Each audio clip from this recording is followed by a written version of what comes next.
Hey guys, this is Comic Uno, and today I'm doing a review for Archie issue 20. Before I start talking about this issue, just want to give you guys a couple updates. Of course, I have Comic Uno episode 193, and that show will review all the comics I read this week in one show, so if you want to go check out the exclusive comics, that's in the description below, and the episode will also be in the description below. But let's start talking about Archie issue 20, which is the first part of Over the Edge, which will change Archie comics forever. So let's see if that, this was a good part for Over the Edge. Pretty cool cover. We got Reggie and Archie at it and ready to fight.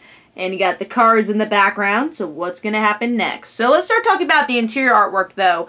Overall, I like the interior artwork. I like the expressions we get to see. Betty throwing a wrench at Archie. There are times though when, like over here, where when there's multiple characters on the panel, I would say the background characters start to look like stick figures. There definitely could be a bit more detail in the character work when there are multiple characters in the panel. Like over here, we have a pretty well done Archie, but then over here it starts to get a little bit, not lazier, but less detailed, the artwork. So, but overall, I like the art, especially for the cars, because the cars are the main focus of this issue, and I think they did a really, Pete Woods did a really good job with that. Now, let's go into the story. So, with this issue, we get to see Archie and Betty have been working on this Mustang that they've literally had since, they were kids, and they've been trying to refurbish it, and it's finally ready, and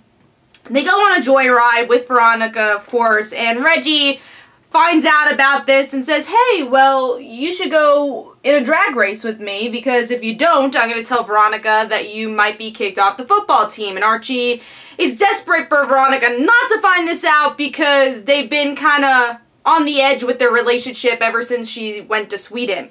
So Archie, makes a drastic decision and says, okay, let's do this. And already the car is not working as well as it could.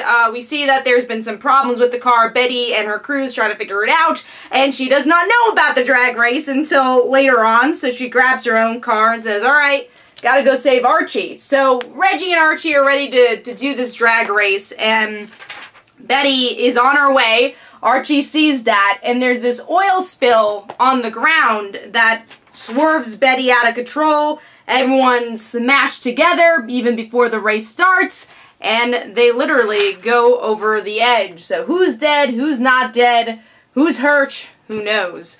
So some of the victims that might happen right here. So Archie is safe, but Veronica, Reggie, Betty, Jughead, are they safe? We'll have to find out in the next part. And I have to say I really enjoyed this issue for multiple reasons. Now again, there are some nitpicks. Small nitpicks I had, I mentioned with the artwork. I think there could have been more detail in some scenes, but also a very small nitpick I had was Cheryl and Jason's story with their father not being their father. Didn't really fit here as of right now. Maybe in trade it will, because part 2 and part 3 will explain it. But in part 1, it's like, alright, what does this have to do with the drag race and what happens in the end of the issue? Didn't really know why the Blossom story had to be there. But the things I loved about this issue, Betty. I think Betty was characterized so well here, and I love that Mark Waid added this passion of cars for Betty. I love that aspect. She's like talking cars throughout the whole entire issue, and she's the one who's really leading the team to fix this car. And I love that Betty doesn't play damsel in distress. She finds out what happens with Archie. She's the one who jumps in the car and goes to this race, and I love that. I love that she's the one who pretty much knows the most about cars. I'm glad that Mark Waid went that route.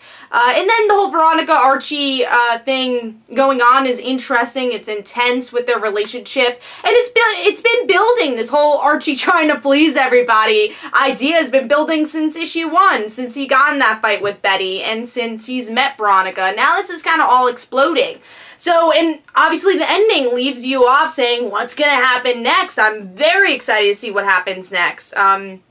My guess, I don't know if they spelled out if someone's going to die, but if someone's not going to die here, I think it's going to be Betty ends up getting paralyzed. That's my guess, and that would affect her life because she wouldn't be able to do her passion as she would like to. She would have to change the way she works with her passion with cars, and I really think that's why this issue focused on her passion of cars so much, because that might happen in the end for her. I don't know. I don't know. Obviously, none of us know who the victim's going to be, but from this issue, that's what I think is going to happen if it's not a death. If it is a death, I don't think it's anyone in the car that dies. I think it's probably whoever was on the bottom of the cliff who dies. So we'll have to see, but I really enjoyed this issue. It gets me hyped, and it was just a really well done character-driven issue, especially if you like Reggie, Archie, and Betty. Especially Betty. I think this was a very strong issue for Betty. So, Archie issue 20 for me gets 4.5 stars. Hopefully you guys enjoyed. This is Comic Uno. Don't forget to follow me on Twitter. Don't forget to like my Facebook page. Also, in the description below, there are links for my comic book, Like Father, Like Daughter. And don't forget to like the Facebook page of Like Father, Like Daughter. I'll see you guys later. Bye.